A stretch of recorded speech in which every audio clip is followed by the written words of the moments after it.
Aš esu Justina Zamauskė, kaip jau mane pristatė, ir esu šiaip iš tikrųjų pusiau praktikas, pusiau teoretikas, nes tiek pat metų, kiek esu universitete,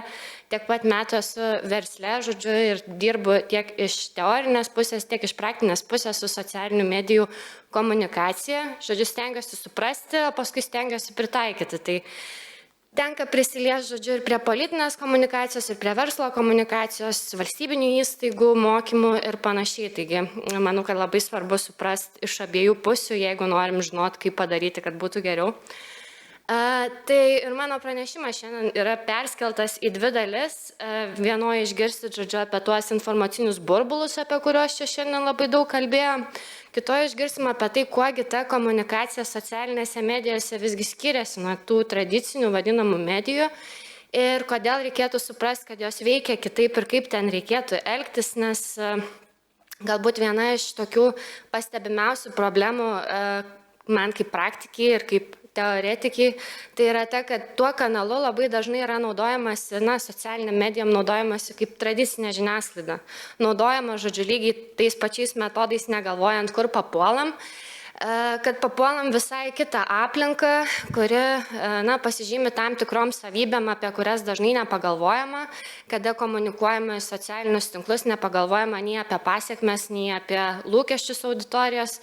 Tai jeigu buvo kalbėta apie komunikaciją apskritai medijose, tai net reikėtų, galvojant apie socialinės medijas, galvoti apie skirtingus kanalus, ką ir pranešimuose girdėjote, kad Facebook'e informacija labai negatyvi, kitur, sakykime, jinai pozityvesnė, kaip Instagrame, bet realiai yra pagrindiniai skirtumai, žodžiu, žmonės tikisi ten skirtingų dalykų ateidami, nes jie ateina su tam tikrų lūkesčių ir labai dažnai komunikuojant žinutes, į tai neatsižvelgiama, žodžiu, paleidžiama ta informacija, kurią jau tada žmogus vertina taip, kaip jam išeina, nes forma pateikimo pati netitinka, sakykime, to, ką jisai įpratęs ten matyti arba ką įpratęs tose kanaluose vartoti. Tai čia yra 4 populiariausi šiaip Lietuvoje socialiniai tinklai, populiariausi turiu minty auditorijos atžvilgių, kur mes turim daugiausia auditorijos ir ką jinai ten veikia ir kaip reikėtų iš tikrųjų elgtis su nuėjus, sakykime, bandant komunikuoti tam tikras žinutes, tiek politinės, tiek apskritai bet kokią informaciją. Tai turim Facebooką, kurį šiandien labai dažnai girdėjom, didžiausia auditorija, ir čia buvo paminėta, kad labai svarbus kanalas, didelis kanalas, ar čia kreip dėmesį, nekreip, tai taip tokį skaičių idėjų suvokimui, tai yra praktiškai 70% mūsų populiacijos tam kanale užsiregistravę, kai kurie, aišku, yra, čia galima kalbėti, ten spekuliuoti apie netikras paskyras ir panašiai, bet tikrai turim daugiau nei 1,5 milijono lietuvių, tai reiškia tų, kurie kasdien aktyvus internete ir jie realiai yra ten vyresnės auditorijos, lyginant su kitom platformom, kitom socialinių medijų platformom daugiau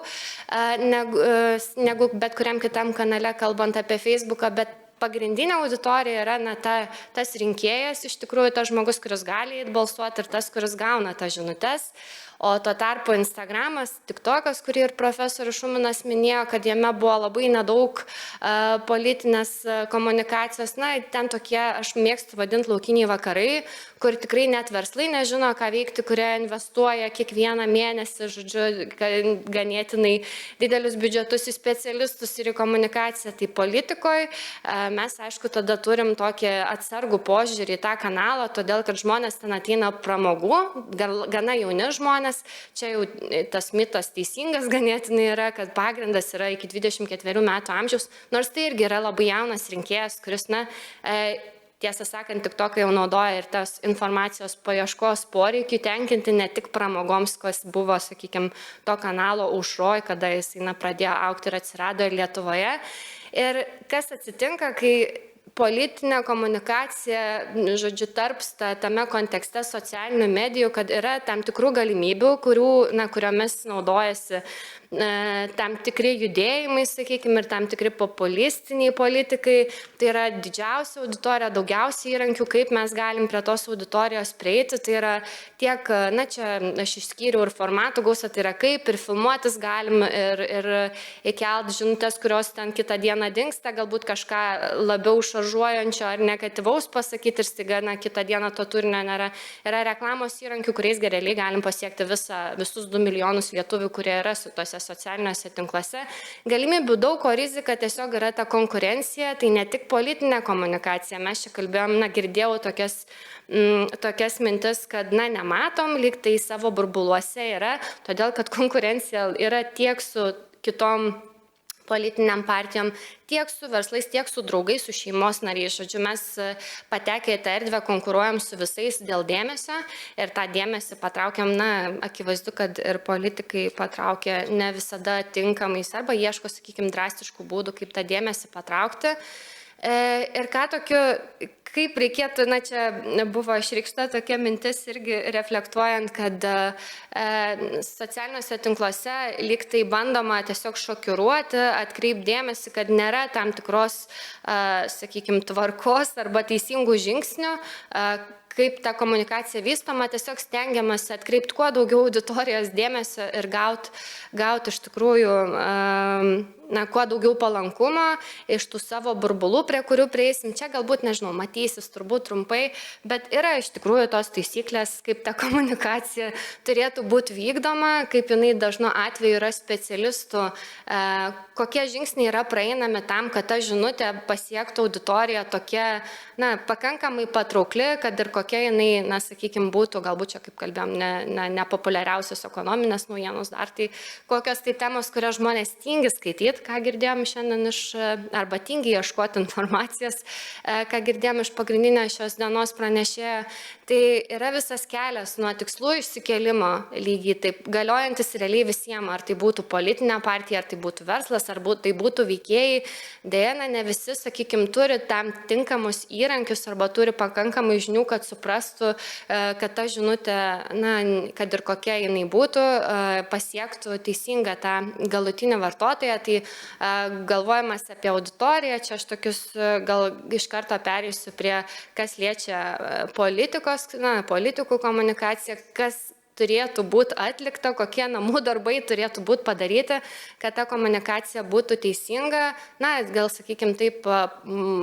pasiektų geriausią rezultatą, tai nuo tikslo išsikėlimo, nes kartais tikrai neaišku, kokiu tikslu, čia ir minėjo ir profesorius, kad daug žinučių yra tiesiog balsuokit už mus, bet koks tikslas, ką mes to norim pasiekti, na, turbūt atsivest rinkėją prie balsadėžės, kad jis nubalsuotų, nors realiai turėtų būti komunikacija, turėtų gilesnį tikslą, ar tai edukuoti auditoriją, ar sudomint politikos klausimais, pateikiant tinkamą formą, kad turėtų būti aišku, su kuo bendraujama. Na, čia girdėjom šiandien tokių nuogąstavimų, kad ir yra bendraujama tik su labai siaura auditorija, kuri tikimės, kad ateis už mus balsuoti. Turėtų tada parinkti būti tinkamiausi kanalai, jeigu mes kalbam, kad pozityvo tam tikrose kanaluose daugiau, tai kodėl tada Facebookas, na, toks negatyvus, galbūt, na, tas kanalas pasirinktas galvojant tik tai apie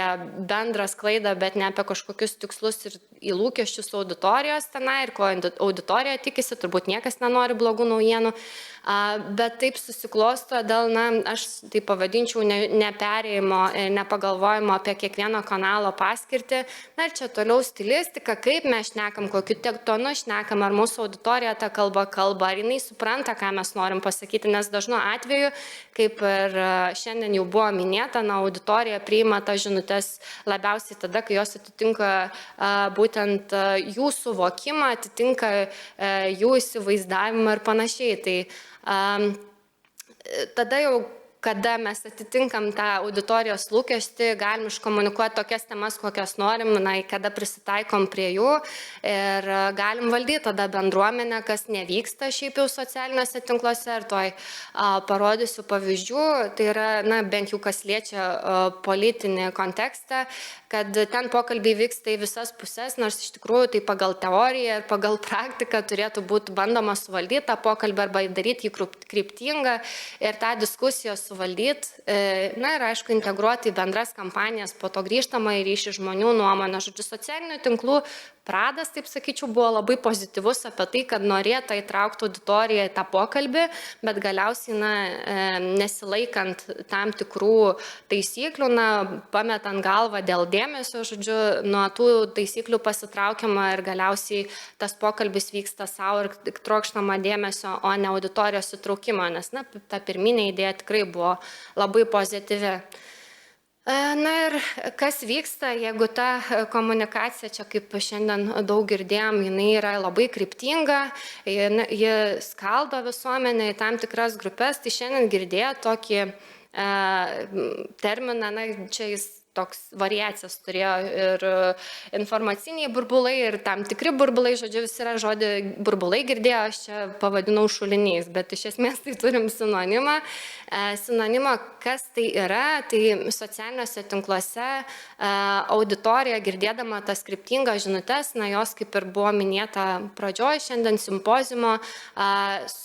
tiesiog skaldosi į grupės, renkasi bendraminčius, tokias mažai su kitom grupėm sąveikančias grupės, kurios formuoja labai panašius informacijos vartojimo įpročius, žodžiu, dalinasi